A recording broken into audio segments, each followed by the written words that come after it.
ముందుగా అందరికీ ఆచార్య దేవోభవ ఛానల్కు స్వాగతం.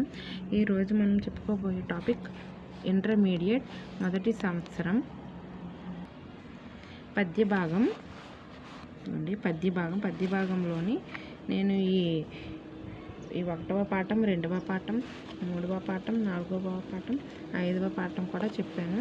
ఈరోజు మనం చెప్పుకోబోయే పాఠం 6వ పాఠం కపాల మోక్షం.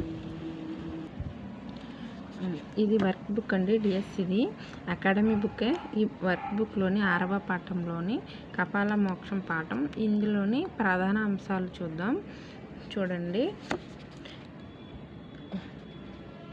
రచన శ్రీరంగం నారాయణ బాబు. చూడండి, విప్లవ ఋషిని, విద్రోహ కవిని అని ప్రకటించిన కవి శ్రీరంగం నారాయణ బాబు. ఆజన్మ బ్రహ్మచారిగా జీవితం గడిపిన నారాయణ బాబు 1906 మే 17న జన్మించారు. సాంప్రదాయ శిఖరాల మీద ఆధునిక కవితా పతాకను ఎగురవేసిన కవి శ్రీరంగం నారాయణ బాబు. శ్రీరంగం నారాయణ బాబు జ్వలిత, రుధిరజ్యోతి, మౌనశంఖం, కపాల మోక్షం, గడ్డిపరక మొదలైన రచనలు చేశారు. ఇంకా మిగతా ప్రధాన అంశాలు: సాహిత్యంలో కథన కుతూహల రాగాన్ని ఆలపించిన కవి ఇతను. నడవండి నడవండి నా మించి నడవండి అని పలికినవారు ఈ కవి. ఇంకా కనురెప్పల సజ్జ మీద కళ్ళజోడు ముక్కుతోడ వ్యభిచరించే అని పలికిన కవి.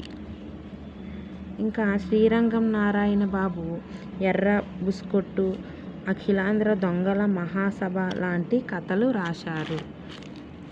ఇంకా పాలవాన, మల్లమ్మదేవి కూతురు లాంటి నాటికలు రాశారు.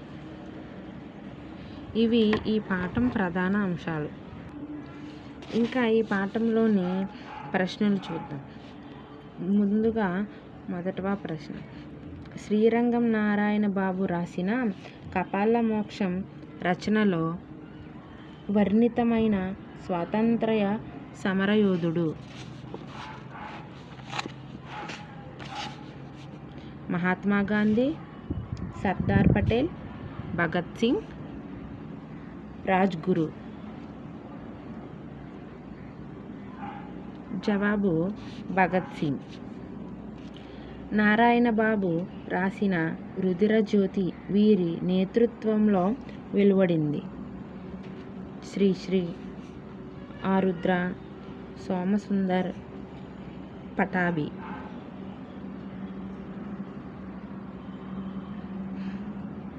జవాబు ఆరుద్ర.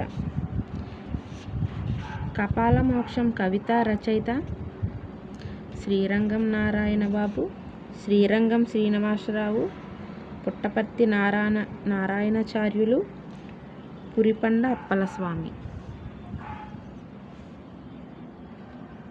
జవాబు శ్రీరంగం నారాయణ బాబు.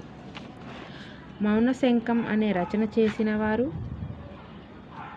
గుంటూరు శేషేంద్ర శర్మ, అవంశ సోమసుందర్, శ్రీరంగం నారాయణ బాబు,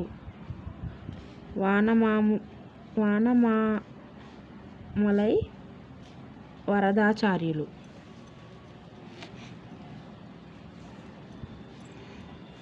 జవాబు శ్రీరంగం నారాయణ బాబు.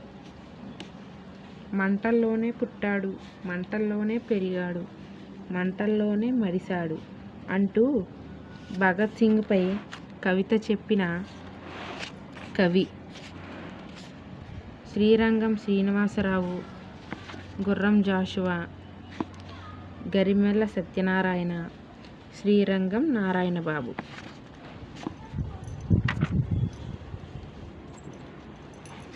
జవాబు శ్రీరంగం నారాయణ బాబు. ఇవి పాఠంకి సంబంధించిన ప్రశ్నలు, ఇంకా ప్రధాన అంశాలు. మరో పాఠం దీంతో ఈ పాఠంతోనే పద్యభాగం కంప్లీట్ అయిపోయింది. ఇంటర్మీడియట్ మొదటి సంవత్సరం.